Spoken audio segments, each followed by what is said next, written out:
Hello everybody, I am Naveen Kumar. பள்ளிக்கூடங்களில் ஸ்கூலுக்கு குழந்தைய அனுப்புறோம். அப்படி அனுப்புறப்போ யாரை நம்பி அனுப்புறோம்? ஒன்று அந்த ஸ்கூலை நம்பி, இன்னொன்று அந்த ஸ்கூல்ல இருக்கிற ஆசிரியர் நம்பி. அப்பேற்பட்ட ஆசிரியர்களே கல்வி இடத்த கலவீனமா மாத்திருக்காங்க. இது மாதிரி நியூஸ் எல்லாம் கேட்கறப்ப நம்ம குழந்தைய ஸ்கூலுக்கு அனுப்பலாமா வேண்டாமா அப்படிங்கிற மாதிரி எண்ணங்கள் தான் தோணுது.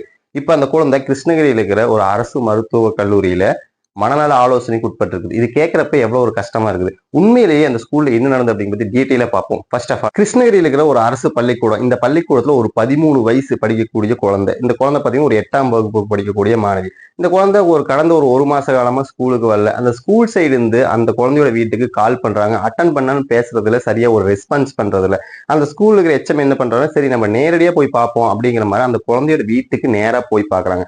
போய் விசாரிக்கிறப்போ அந்த வீட்டுல சொன்ன ஒவ்வொரு விஷயம் கேட்கிறப்போ நம்ம ஸ்கூல்ல இது மாதிரி நடந்திருக்குது அப்படின்னு அவராலையும் நம்ப முடியல. அது மட்டும் இல்லாம அந்த குழந்தை சொன்ன ஒவ்வொரு விஷயங்களும் கேட்கிறப்போ உடனடியா கொஞ்சம் கூட தாமதிக்காம அந்த ஹெச்எம் என்ன பண்றாருன்னா குழந்தைகள் நல பாதுகாப்புக்கு இன்ஃபார்ம் பண்றாங்க. அடுத்ததா இந்த குழந்தைகள் நல பாதுகாப்பாளர்கள் என்ன பண்றாங்கன்னா இந்த குழந்தையை விசாரணை பண்றாங்க, தனியா கூட்டிட்டு போய். அப்படி பண்றப்ப இந்த குழந்தை நடந்த எல்லாத்தையும் சொல்லுது. முக்கியமா அந்த 3 ஆசிரியர் செய்த கொடுமையும் சொல்லுது. உடனடியா கொஞ்சம் கூட தாமதிக்காம இந்த குழந்தைகள் நல பாதுகாப்பாளர் என்ன பண்றாங்கன்னா காவல்துறைக்கு இன்ஃபார்ம் பண்றாங்க. காவல்துறை என்ன பண்றாங்க, உடனடியா இந்த 3 பேரையும் போக்சோவின் கீழே அரெஸ்ட் பண்றாங்க. இத்தனைக்கு இந்த 3 ஆசிரியர்கள் பாத்தீங்கன்னா அதே ஸ்கூல்ல ஒர்க் பண்ணக்கூடிய ஆட்கள். அப்படி பண்றப்ப இந்த நியூஸ் கொஞ்சம் கொஞ்சமா ஸ்ப்ரெட் ஆக ஆரம்பிக்குது, எல்லாத்துக்கும் பரவ ஆரம்பிக்குது. உடனடியா இந்த குழந்தையோட உறவினர்கள் வர்றாங்க, ஃபர்ஸ்ட் ஒண்ணு கூட ஆரம்பிக்கிறாங்க. அதுக்கப்புறம் ஊர் மக்கள் ஒண்ணு கூட ஆரம்பிக்கிறாங்க. அதுக்கப்புறம் கொஞ்சம் கொஞ்சமா போராட்டம் நடக்குது. இந்த போராட்டம் மிகப்பெரிய கலவரமா ஆகிறதுக்கு முன்னாடி போலீஸ் தடுக்கிறாங்க.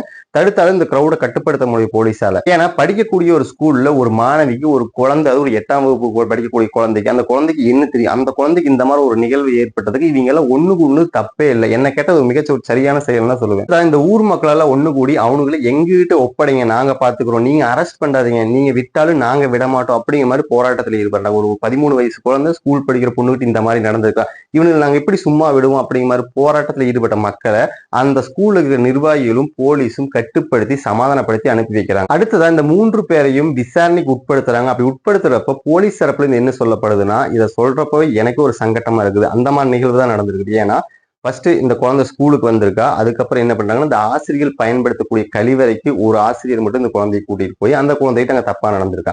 அது மட்டும் இல்லாம அதை வீடியோ வேற எடுத்து வச்சு மிரட்டி இருக்கா. நீ வெளியில யாரோட சொன்னா உனக்கு கொன்றுவ அப்படிங்கிற மாதிரி மிரட்டி அந்த குழந்தையை பயப்படுத்தி இருக்கான். இந்த பாடு இவன் என்ன பண்றான்னா அந்த குழந்தைகிட்ட தப்பா நடந்தது மட்டும் இல்லாம அதை வீடியோ எடுத்து வச்சது மட்டும் இல்லாம அந்த வீடியோவை இன்னும் 2 ஆசிரியர்கள் காட்டியிருக்கிறான்.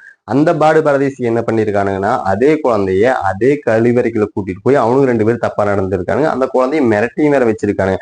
இந்த 3 பேரும் சேர்ந்து அந்த குழந்தைகிட்ட தப்பா நடந்திருக்காங்க. இந்த 3 பேரும் போலீஸ் அரெஸ்ட் பண்ணி விசாரிக்கிறாங்க. விசாரிக்கிறீங்க மொபைலை செக் பண்றப்போ அந்த மொபைல்ல ஒருத்தனோட மொபைல்ல மட்டும் இந்த குழந்தையோட வீடியோ இருந்திருக்கு. இந்த 3 ஆசிரியர்களும் சேர்ந்து இவங்களை ஆசிரியர் சொல்றதுக்கே கேவலமா இருக்குது. ஏன்னா அதுக்கு தகுதியே இல்லாத ஆட்கள். ஏன்னா இவனோட வயசுக்கும் அந்த குழந்தையோட வயசுக்கும் கம்பேர் பண்றப்போ அந்த குழந்தைய இவனோட பொண்ணு மாதிரி பார்க்கணும். அந்த குழந்தையும் இவனுக்கு தப்பா நினைச்சிருக்காங்க. இவனோட வயசெல்லாம் பாக்குறப்ப அரை கெட்டு நாய். இவனுக்கு ஒரு பொண்ணு இருக்கும்போது அந்த வயசு தான் அந்த குழந்தையோட வயசு இருக்குது.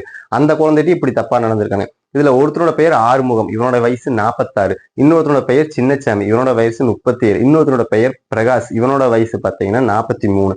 இவனோட வயசு பாருங்க, இவனோட வயசுக்கும் ஆளுகளுக்கும் சம்பந்தமே இல்லை. உங்களுக்கு ஒரு குழந்தை இருக்கும், ஒரு பெண் குழந்தை இருந்தா அந்த குழந்தைக்கு என்ன வயசு இருக்குமோ அதே வயசுல அந்த குழந்தையும் இருக்குது.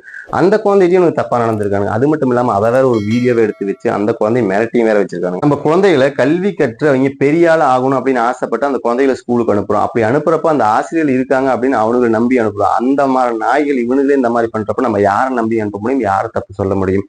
இவனுக்கு வயசுக்கு அந்த குழந்தை இருக்குது, அதாவது இவனோட வயசுல அந்த குழந்தை. இவனுக்கு ஒரு பொண்ணு இருந்தா அந்த பொண்ணு இப்படி தப்பா நடந்துக்குவானா?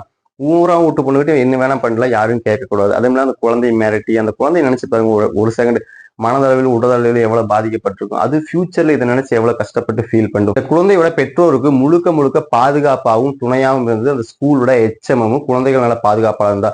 இவங்க 2 பேர் இல்லைன்னா இப்படி ஒரு நிகழ்வு நடந்திருக்குன்னு வெளியில தெரிஞ்சிருக்காது. மென்மேலு தவறுகள் அவங்க தொடர்ச்சி செஞ்சுட்டே தான் இருந்திருப்பானுங்க. இவங்க 2 பேர் இருக்கிறதுனாலதான் இந்த குழந்தைக்கு என்ன அநியாயம் நடந்திருக்கு அப்படின்னு இப்ப நம்ம தெரிய வந்துருக்கு. இப்போ கிருஷ்ணகிரி அரசு மருத்துவமனையில அந்த குழந்தைக்கு மருத்துவ பரிசோதனை செய்யப்பட்டிருக்கு. இதுல சில நியூஸ்கள்ல என்ன சொல்லிட்டு இருக்காங்க, ஒரு தவறான செய்தி ஒன்று பரப்பிட்டு இருக்கிறாங்க. அதாவது அந்த குழந்தை கர்ப்பமானதாகவும் அந்த கருவை கலைச்சதும் அப்படிங்கிற மாதிரி சில பொய்யான நியூஸ்களை பரப்பிட்டு இருக்கிறாங்க. இதுக்கு கலெக்டரே என்ன சொல்லிக்கிறாங்கன்னா இது ஒரு பொய்யான தகவல், இந்த மாதிரி வதந்திகளை பரப்ப வேண்டாம் அப்படிங்கிற மாதிரி சொல்லி இருக்காரு. உண்மையால அது மாதிரி நிகழ்வுகள் எதுவும் நடக்கவே இல்லை. இப்ப அந்த குழந்தைக்கு மனநல ஆலோசனை வழங்கிட்டு இருக்கிறாங்க. எனிவே இந்த வீடியோ பத்தி கருத்து என்னன்னு கமெண்ட்ல சொல்லுங்க. Wish you all, take care, by.